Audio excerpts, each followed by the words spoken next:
journal. Bénédicte Kanda.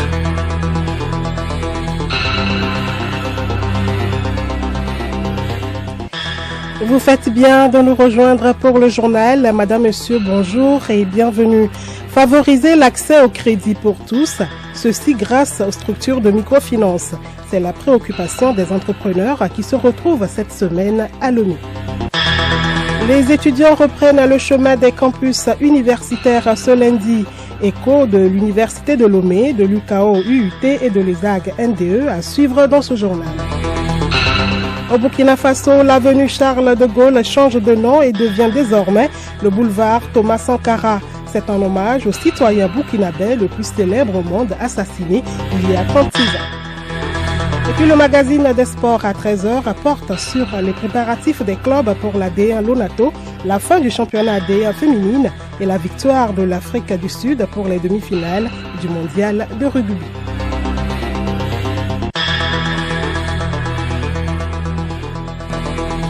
Radiolomé.tg. C'était là le sommaire, voici le journal. Favoriser l'accès au crédit pour tous, ceci grâce aux microfinances, c'est la préoccupation des entrepreneurs qui se retrouvent cette semaine à Lomé. Et au Togo, le secteur de la microfinance connaît une prouesse.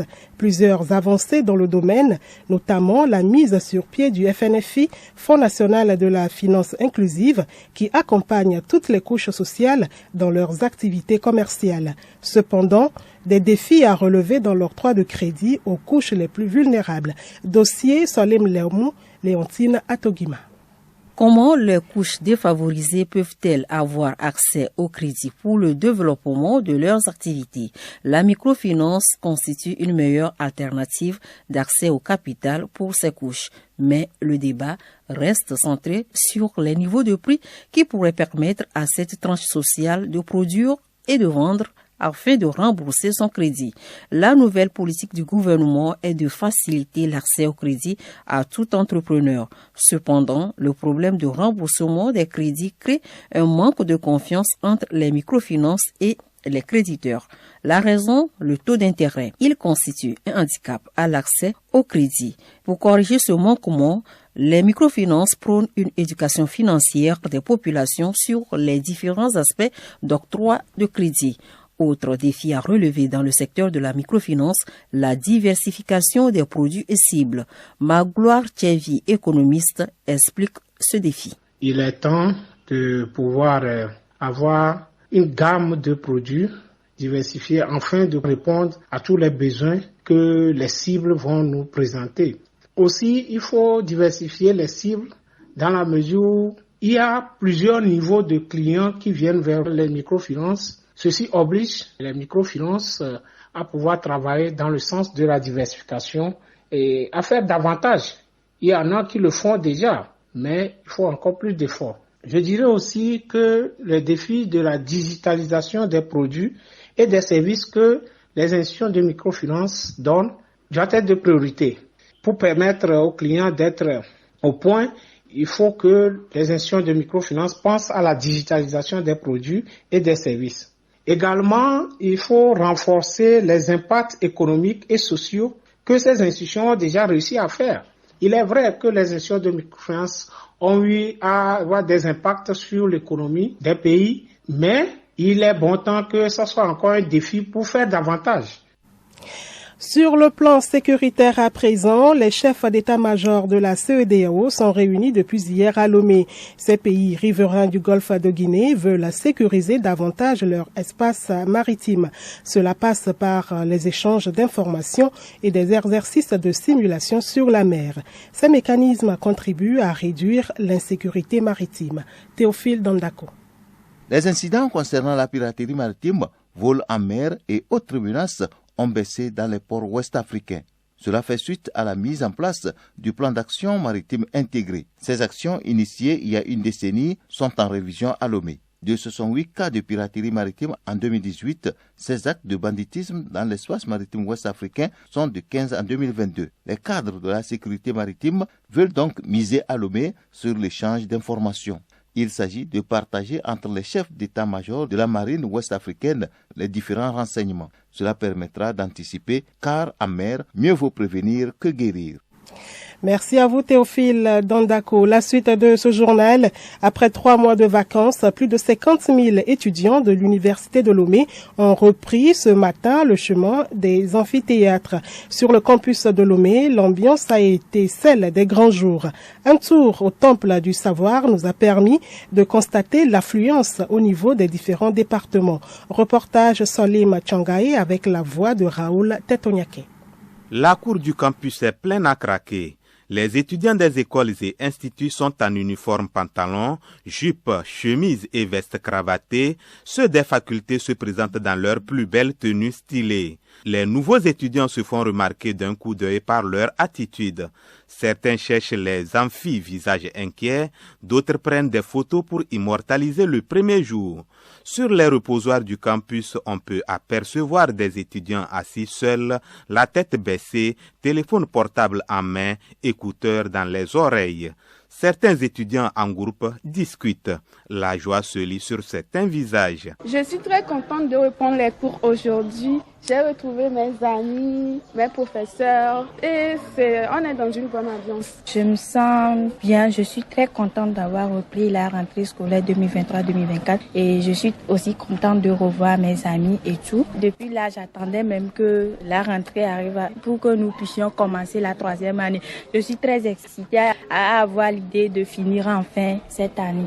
Pour les nouveaux bacheliers, c'est la découverte. Ma première impression, c'était wow, le campus est vraiment énorme. Genre, j'imaginais pas ça. Je pensais que c'était un petit truc, genre un bâtiment comme ça, avec des salles pour tout étudiant de chaque faculté, tout. Mais bon, apparemment, c'était pas ça. Mais j'aime bien, j'aime bien. Il y a le décor, les arbres, la nature, c'est paisible, les reposoirs et tout. J'aime trop, j'aime trop. Je viens d'avoir mon bac, je viens d'Anier. Et franchement, ma première impression concernant l'université, c'est grand. Et puis, l'infrastructure et tout, on n'a pas ça chez nous, donc j'aime. La rentrée universitaire est pleine d'émotions. Les enseignants sont à l'heure et les cours ont bel et bien commencé. Les étudiants de l'Université catholique de l'Afrique de l'Ouest, UCAO, eux, ont aussi repris ce lundi le chemin des amphithéâtres afin d'assurer une bonne rentrée académique aux étudiants ainsi qu'aux enseignants. Il a été organisé une messe pontificale suivie d'une conférence axée sur le thème UCAO-UUT, enjeux et perspectives de formation de la jeunesse dans un contexte en perpétuelle mutation. L'événement s'est déroulé ce matin dans le dit établissement. La messe a été célébrée par l'archevêque de Lomé, Monseigneur Nicodème Bénissant Barriga. Nous y reviendrons plus en détail dans nos prochaines éditions. Les poissons ne peuvent vivre hors de l'eau, aussi l'homme ne peut vivre sans Dieu, dit-on. C'est la raison pour laquelle l'administration de l'École supérieure d'administration et de gestion Notre-Dame de l'Église, ESAG NDE, a également mis, comme d'habitude, cette année 2023-2024 sous la protection divine. La messe d'ouverture s'est déroulée dans l'enceinte du dit établissement à Lomé. Compte rendu à l'Onoyoué avec la voix de Clarissa Tombité. Le début de cette année universitaire est une période remplie de promesses, d'opportunités et de nouveaux départs. C'est en ces termes que sœur Louise de Jésus, Afio Assivon, directrice générale de l'ESAG NDE, a souhaité la bienvenue aux étudiants et enseignants. Cette rentrée 2023-2024 est incontestablement placée sous le signe de la mise en application de la réforme et de son changement le plus significatif. En vue de l'harmonisation des enseignements, l'objectif visé s'inscrit dans la noble perspective du gouvernement. L'ambition de l'ESAG cadre parfaitement avec ce souci de la recherche de la qualité, tant pour l'efficacité interne que pour l'efficacité externe, afin de sauvegarder l'excellence et la compétence. Pour que le Seigneur agrée les idées et les efforts de tous les acteurs de l'ESAG NDE, Le révérend père Marc Penoukou, à travers l'évangile de Jésus-Christ selon Luc, chapitre 11, versets 29 à 32, a motivé étudiants, enseignants et membres de l'administration pour une rentrée paisible et couronnée de succès.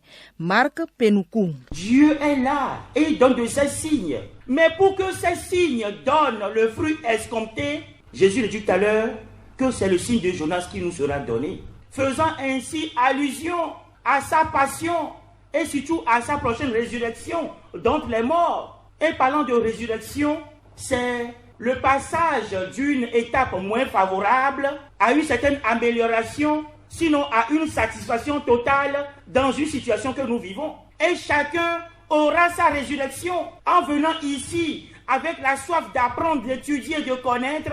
Voilà une situation moins favorable que nous avons. En fin d'année, il faut que le résultat soit au rendez-vous. À vaincre sans péril, on triomphe sans gloire. Et si vous êtes tenté par le métier d'enseignant, eh bien voici dans le dossier qui va suivre le profil que doit avoir un enseignant. C'est avec Abi Florent. Chargé de transmettre des connaissances à autrui, l'enseignant doit posséder certaines qualités d'ordre physique. Au-delà de la santé physique, il doit avoir des aptitudes liées à sa carrière d'enseignant, comme le souligne Aholu Kokou, chef d'inspection de l'inspection des enseignements préscolaires et primaires de Lomé Sud, inspecteur général de l'éducation dans la région Grand Lomé. L'enseignant doit avoir une bonne santé, parce que le métier d'enseignant fatigue. Il doit avoir une voix audible. Tous, nous avons été à l'école. Lorsque vous avez un enseignant qui parle et que vous percevez difficilement sa voix, ça met mal à l'aise toute la classe. Il doit avoir une vue excellente. Depuis son bureau dans la classe, il doit savoir ce qui se passe au fond de la classe. Il doit pouvoir bien lire ce qui est écrit au tableau, ce qui est écrit dans les manuels. Il doit avoir aussi une ouïe normale. Il doit bien entendre les enfants, entendre ce qui se passe dans la classe. Tout cela, ça joue en faveur de l'enseignant, même d'abord, de sa profession, et cela exerce une grande influence sur les enfants. L'enseignant doit également avoir des qualités intellectuelles qui lui permettent de dominer les connaissances qu'il dispense. Les précisions à nouveau avec Aholu Kokou. On ne demande pas forcément qu'un enseignant soit un génie ou bien un esprit supérieur, mais il doit faire preuve des qualités intellectuelles. C'est ce qui lui permettra de dominer les connaissances qu'il va enseigner. L'éducation relève du domaine de l'intelligence. Ne peut pas enseigner celui qui n'est pas intelligent, celui qui ne maîtrise pas son sujet. Si l'enseignant n'a pas un jugement droit, si l'enseignant n'est pas bien formé, comment peut-il guider les autres?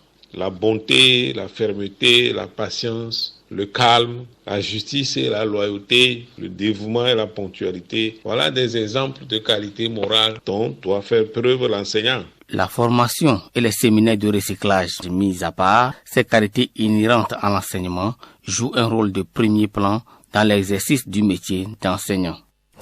Un métier noble qu'est l'enseignement. Également dans l'actualité, chaque 16 octobre, l'Organisation des Nations Unies pour l'alimentation et l'agriculture observe la Journée mondiale de l'alimentation. Cette année, la journée coïncide avec une crise alimentaire mondiale qui voit le monde regresser dans ses efforts pour éliminer la faim et la malnutrition. Geneviève Pognon.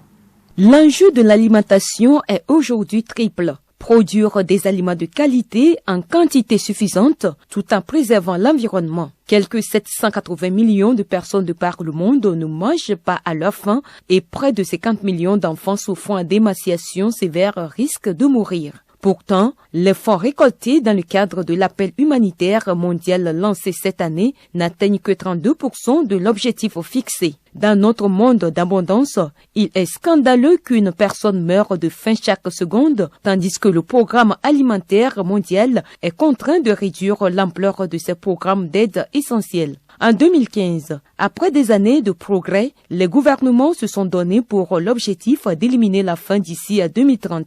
Et pourtant, 8 ans plus tard, le nombre de personnes souffrant de la faim a considérablement augmenté. Des mesures s'imposent face à cette crise, en premier lieu de la part des gouvernements nationaux qui ont la responsabilité de veiller à ce que leur population mange à sa faim. Toutefois, nombre de gouvernements n'ayant pas les moyens de s'acquitter de cette responsabilité, une véritable solidarité internationale est également essentielle. Au nombre des causes à long terme de la crise alimentaire mondiale figurent les conflits, les extrêmes climatiques, les inégalités et l'instabilité économique.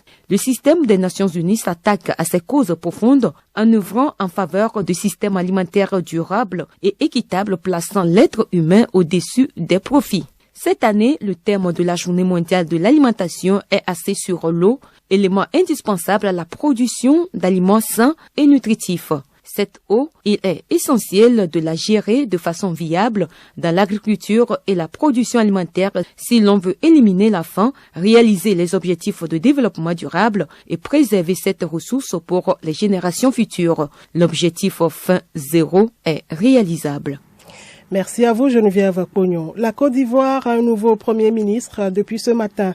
Il s'agit de Robert Mambé Begré. Il a été gouverneur du district autonome d'Abidjan. Il est l'actuel numéro 3 du Rassemblement des Oufouettistes pour la démocratie et la paix, le RHDP, le parti au pouvoir. Au Burkina Faso, le boulevard Charles de Gaulle de Ouagadougou a été renommé boulevard Thomas Sankara. C'est lors d'une cérémonie pour marquer les 36 ans de l'assassinat du capitaine Thomas Sankara. Aussi bien en Afrique que dans la diaspora, on a un nouveau mouvement de réappropriation politique basé sur la souveraineté. On le retrouve au Burkina Faso où le pays est fortement marqué par l'empreinte de Thomas Sankara. Guerre Israël-Hamas alors qu'une intervention terrestre israélienne semble imminente. Israël et le mouvement islamiste palestinien Hamas ont indiqué ce matin qu'il n'y a pas de cessez-le-feu à ce stade après des informations faisant état d'une trêve ou de l'ouverture du point de passage de Rafah à la frontière avec l'Égypte. Sport, tout à l'heure à 13h, vous suivrez le magazine des sports. En voici le sommaire. Football féminin, Amis du Monde conserve sa couronne de champion de D1 féminine au Togo. Elle a gagné ASCO féminine de Kara hier à Takwame en finale de la D1 féminine. L'athlète de course Yao Bati, Étienne Macman, remporte le trophée de la 3e édition de la course de l'amitié Chine-Togo mise en jeu samedi dernier par le ministère en charge de la jeunesse. Et puis Coupe du monde de rugby, l'Afrique du Sud renverse la France et rejoint le dernier carré. Et pour terminer, l'information insolite du jour nous relate un cambriolage à rebondissement. Voici les faits. Au cours d'une nuit, un couple de Toulouse entend du bruit dans son appartement. L'homme se lève alors et fait le tour du logement. Tout d'un coup, il tombe nez à nez avec un cambrioleur. Surpris, celui-ci saute par le balcon du premier étage. Malgré ce cambriolage qui a tourné court, l'auteur a eu le temps de voler une tablette. Dans sa chute, il se casse une jambe et va à l'hôpital. Le cambrioleur a été géolocalisé à l'hôpital grâce à la puce du PC qu'il a volé. Les policiers se rendent sur place. L'individu était allongé sur le lit. La puce de la tablette était effectivement géolocalisée dans cette chambre. Il a reconnu le cambriolage, mais assure ne pas avoir volé le PC, ce qui semble difficile à croire.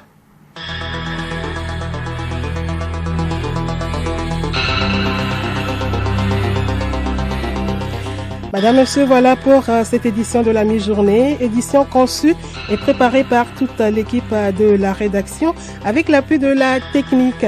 Merci de l'aimable écoute. Le rappel des titres. Favoriser l'accès au crédit pour tous, ceci grâce aux structures de microfinance. C'est la préoccupation des entrepreneurs qui se retrouvent cette semaine à Lomé. Et puis les étudiants reprennent le chemin des campus universitaires ce lundi. Vous avez suivi dans ce journal les échos de l'université de Lomé, de l'UKOUT et de l'ESAG NDE. Au Burkina Faso, l'avenue Charles de Gaulle change de nom et devient désormais le boulevard Thomas Sankara. C'est en hommage au citoyen burkinabé le plus célèbre au monde, assassiné il y a 36 ans. Excellent après-midi sur nos antennes.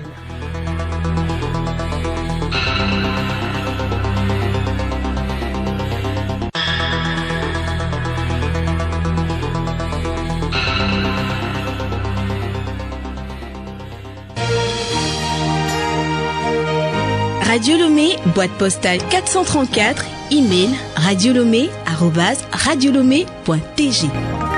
radiolomé.tg